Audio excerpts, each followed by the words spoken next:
राधे राधे दोस्तों, श्रीमद् भागवत कथा के अगले एपिसोड में आपका स्वागत है। सूत जी कहते हैं, सुखदेव जी के वचन भगवत तत्व का निश्चय कराने वाले थे। उत्तरानंदन राजा परीक्षित ने उन्हें सुनकर अपनी शुद्ध बुद्धि भगवान श्री कृष्ण के चरणों में अनन्य भाव से समर्पित कर दी। शरीर, पत्नी, पुत्र, महल, पशु, धन, भाई, बंधु और निष्कंटक राज्य में नित्य के अभ्यास के कारण उनकी दृढ़ ममता हो गई थी। एक क्षण में ही उन्होंने उस ममता का त्याग कर दिया। शौनक आदि ऋषियों, महामनस्वी परीक्षित ने अपनी मृत्यु का निश्चित समय जान लिया था। इसीलिए उन्होंने धर्म, अर्थ और काम से संबंध रखने वाले जितने भी कर्म थे उनका संन्यास कर दिया। इसके बाद भगवान श्री कृष्ण में सुदृढ़ आत्म भाव को प्राप्त होकर बड़ी श्रद्धा से भगवान श्री कृष्ण की महिमा सुनने के लिए उन्होंने श्री सुखदेव जी से यही प्रश्न किया जिसे आप लोग मुझसे पूछ रहे हैं। परीक्षित ने पूछा, भगवत स्वरूप मुनिवर, आप परम पवित्र और सर्वज्ञ हैं। आपने जो कुछ कहा है वो सत्य एवं उचित है। आप ज्यों-ज्यों भगवान की कथा कहते जा रहे हैं त्यों-त्यों मेरे अज्ञान का पर्दा हटता जा रहा है। मैं आपसे फिर भी ये जानना चाहता हूँ कि भगवान अपनी माया से इस संसार की सृष्टि कैसे करते हैं। इस संसार की रचना तो इतनी रहस्यमयी है कि ब्रह्मा आदि समर्थ लोकपाल भी इसके समझने में भूल कर बैठते हैं। भगवान कैसे इस विश्व की रक्षा और फिर संहार करते हैं। अनंत शक्ति परमात्मा किन किन शक्तियों का आश्रय लेकर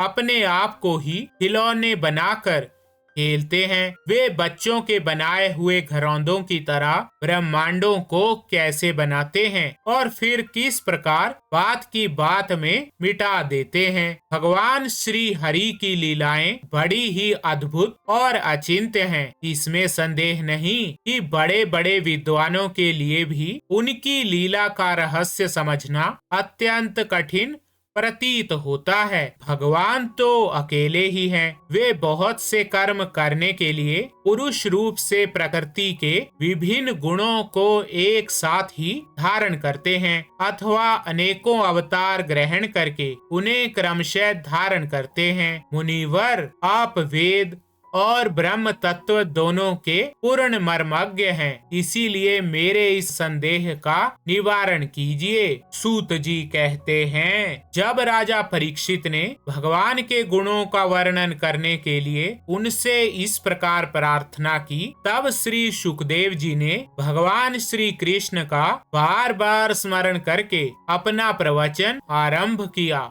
श्री सुखदेव जी ने कहा, उन पुरुषोत्तम भगवान के चरण कमलों में मेरे कोटि कोटि प्रणाम हैं, जो संसार की उत्पत्ति, स्थिति और प्रलय की लीला करने के लिए सत्व, रज तथा तमोगुण रूप तीन शक्तियों को स्वीकार कर ब्रह्मा, विष्णु और शंकर का रूप धारण करते हैं, जो समस्त चर अचर प्राणियों के हृदय में अंतर्यामी रूप से विराजमान है। तो ठीक है दोस्तों, श्रीमद् भागवत कथा के इस एपिसोड में बस इतना ही। राधे राधे।